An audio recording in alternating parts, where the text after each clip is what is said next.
सतनाम साखी जय श्री झूलेलाल। सिंधी समाचार राजस्थान में ता सभिनि जो स्वागत आहे।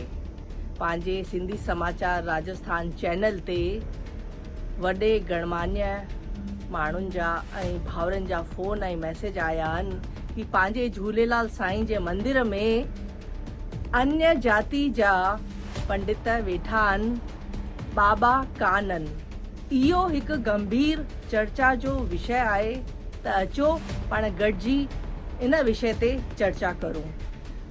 सिंधी समाचार राजस्थान जी टीम वञी करे घणई पंचायतुनि में ऐं घणई झूलेलाल साईं जे मंदिर वञी सर्वे करे आई। तंहिंमें कुझु जॻह ते बाबा आहिनि ऐं कुझु जॻह ते अन्य जाति जा पंडित वेठा आहिनि, जंहिंखे सिंधी भाषा जो ज्ञान आहे। उन्हनि खे झूलेलाल साईं जी आरती अचे थी, उन्हनि खे अरदास पला अखा अचनि था। कंहिंखे ईंदे वेंदे माण्हू खे हू झूलेलाल साईं चवे थो।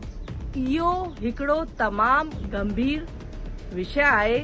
इहो पाण खे सिंधी समाज खे वीचार करणो आहे कि अन्य जाति जा पंडित हुजनि या पंहिंजा बाबा हुजनि। अगरि पाण सिंधी बाबा झूलेलाल साईं मंदिर में रखूं था, उहे सिंधी आरती अरदासूं पला अखा, कंहिं माता जो पुट जो जनम ॾींहुं आहे, कंहिंजी शादी, कंहिंजो मङणो, को अरदास थो पाए त उन्हनि बाबानि खे अचे थी कि अरदास कीअं पाइणी आहे। को नंढो ॿारु अचे थो, उहो चवंदो झूलेलाल साईं ते पेरे पाए, वॾनि खे पेरे पाए, मुख सां उनखे झूलेलाल साईं चवाईंदो। इहो अन्य जाति जो सवले नमूने करे सघंदो?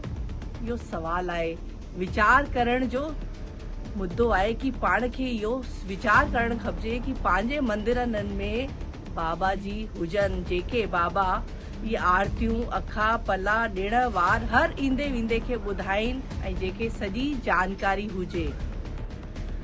पाण मंदिरनि में बाबा खे रखूं, कई दफ़े पाण खे बाबा न मिलनि त कई बार पंहिंजो अम्मा का भेण आर्थिक रूप सां कमज़ोर आहे, उहा घर खे हलाइण में सक्षम न आहे, त अम्मा खे के भेण खे जंहिंजो शायदि पति बि न रहियो आहे, आर्थिक स्थिति कमज़ोर आहे, पाण अहिड़ी अम्मा खे भेण खे बि रखी करे पंहिंजे झूलेलाल साईं जे मंदिर में जेके सुठे नमूने आरतियूं अरदासूं करे सघनि था ऐं उन्हनि खे बि मदद ऐं राहत मिलंदी पंहिंजे घर जी जीविका हलाइण में।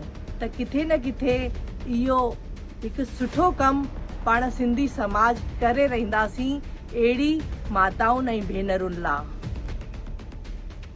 अंत में असां सिंधी समाचार राजस्थान ऐं गणमान्य जेके पंहिंजा वॾा आहिनि ऐं भाउरनि जी जेकी अपील आहे कि पंहिंजे मंदिरनि में बाबा हुजनि ऐं पंहिंजे मंदिरनि में भेण या अम्मा हुजे, जेके सवले नमूने आरती अखा पला चंड ॾिण वार जी पूरी जानकारी सवले नमूने ॾेई सघनि ऐं मंदिरनि में सिर्फ़ ऐं सिर्फ़ बाबा हुजनि। सतनाम साखी जय श्री झूलेलाल।